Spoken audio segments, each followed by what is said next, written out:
Welcome to the Author Blurb podcast. I'm your host, Eric Maynard, and I'm here to talk with as many authors as I can. So thank you for being here. Take the time, enjoy the show, reach out to the authors through the website authorblurb.com and learn more about them, and feel free to reach out to them. The Author Blurb, where readers and authors connect. Welcome to the Author Blurb podcast again, and here's another review. Today, I'm talking about the book I read, The Death and Resurrection of Baseball. So, let me get something out of the way first off. I hate baseball. I can't stand watching it, don't really understand the fascination with it, and, I understand people love it. Don't get me wrong, I don't need to hear or get a lot of emails telling me why baseball is so great. I played Little League when I was younger for 1 year. I don't even think for that. Personally, I'm not athletic enough for baseball, and I'm well aware of that too. But with that said, this book is, as you can tell in the name, the death and resurrection of baseball. It's about baseball. Now, in this story, baseball takes a form of a long-lost sport, as if you listen to the interview that I did with William Douglas, and we discussed his book. This takes place in the future where a civil war has happened. Things have been just done away with, destroyed, lost. Information is being attempted to be restored and built back up. And baseball, like in the first Civil War, baseball is one of those sports that got lost into time and forgotten about, and people moved on. Things like that do happen. Now, the story takes place in a much different time, different mindset, different everything in comparison to what we are experiencing now. This book is kind of a hopeful book, I found. It gave me hope for the sport of baseball, in the sense of I got excited listening to some of the stories being told, some of the commentary that you would find in the book. It's, again, I don't like baseball. Now, this book, it's fun, it's exciting. He did a great job at writing the book and giving descriptions, giving people a feeling like they were in the story, part of the story, that even though it's taking place in the future, after a time of destruction, after a time of so much stuff that really you wouldn't want to imagine us going through, and it's a whole view of how America fell, again, with the Civil War, another Civil War, and then came back, and after just, I think it was 100 or over 100 years, something like that, after the Second Civil War, this book takes place. There's more to it than just baseball, which in the interview I did with William, you hear him and I discussed the fact of there is a whole lot more than just baseball involved in this story. But understanding those factors, it doesn't really dawn on you as you kind of get into just starting reading it. But as it goes through, you learn the value of family is pointed out in the way that family does make a community strong. The whole, I hate to say this, the phrase, it takes a village, I always thought that was a really stupid saying, but what I see it as is, in this story, kind of made me think that phrase, it takes a village, it takes a village for a family to show and be strong and be part of, not to raise a kid. The family raises a kid, the village is there to have support and community. And I found that to be very interesting and very much true to, and I could have been reading into it. Now, I also know that you get the sensation, or I got the sensation of excitement as things were being discovered, as history was being remade, as things were coming back, and all the characters were coming together. And you feel this whole nostalgia for a game that you felt was, as you're reading, is still around, but you kind of felt, hey, this is interesting. This is getting me going. I'm enjoying this.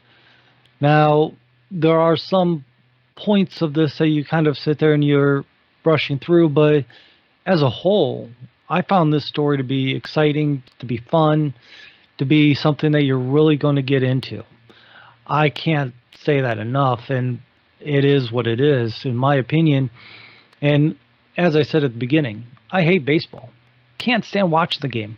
I'd rather take a nap watching golf on TV or even sitting in my yard watching grass grow before I want to go to a baseball game.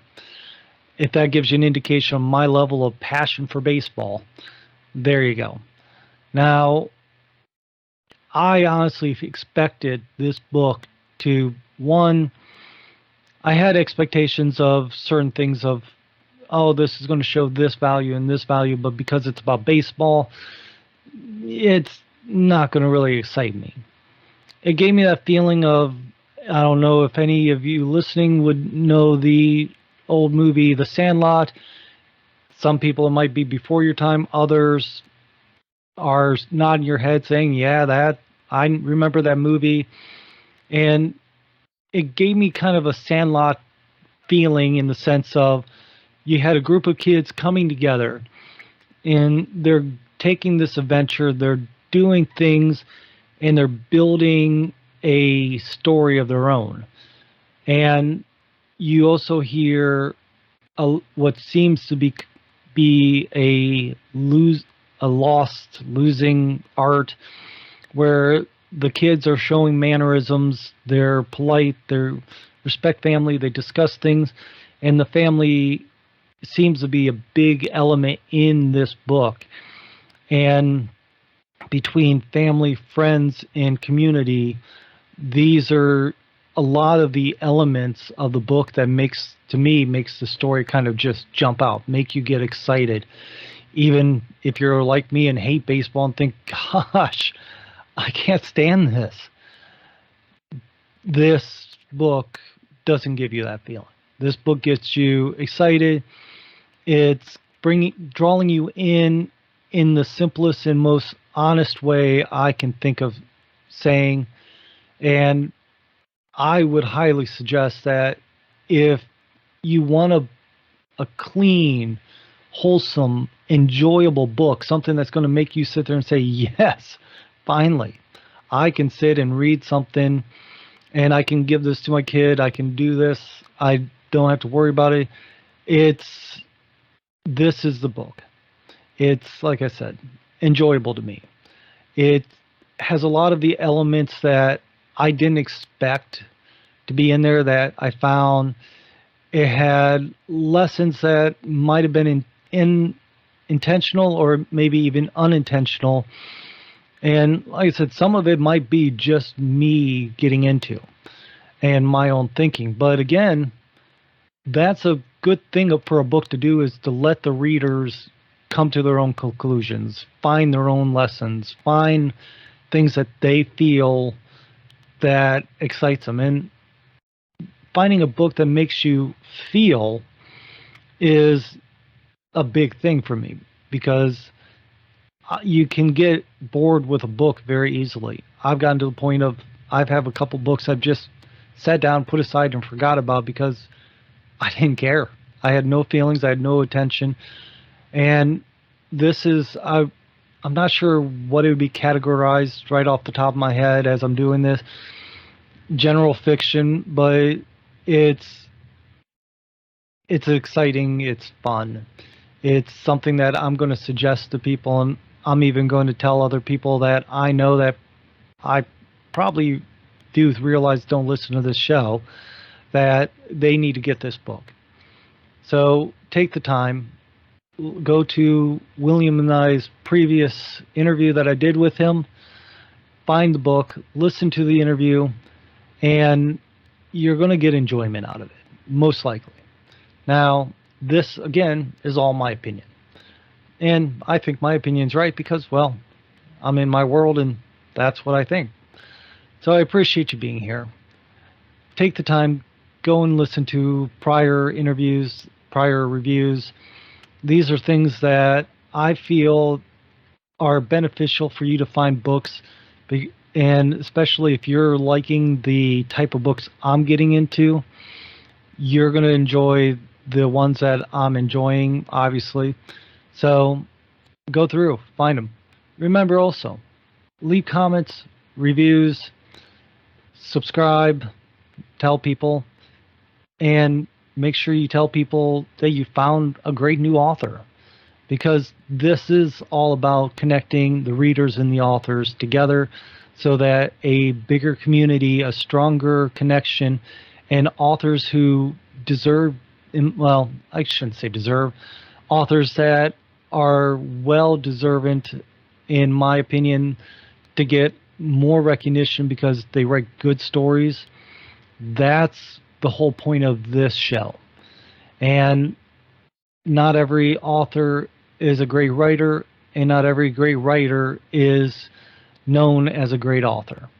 In the sense of, not all the great writers out there, there's a lot of them, but they're not well known. They're known by maybe a couple hundred, maybe 1,000. And this show is meant to get you all an understanding of great writers that are putting out great books that are meant for you to read and enjoy and are there for you. So with that being said, thank you. Remember, tell people, share, do whatever you want. Let me know what you think. You can go to the website authorblurb.com and let me know your thoughts as well. You can either write it, send me a voicemail, whatever you like. I'm always happy to hear from you, and I'm always here to answer any questions I can for you. So thank you, and have a good day.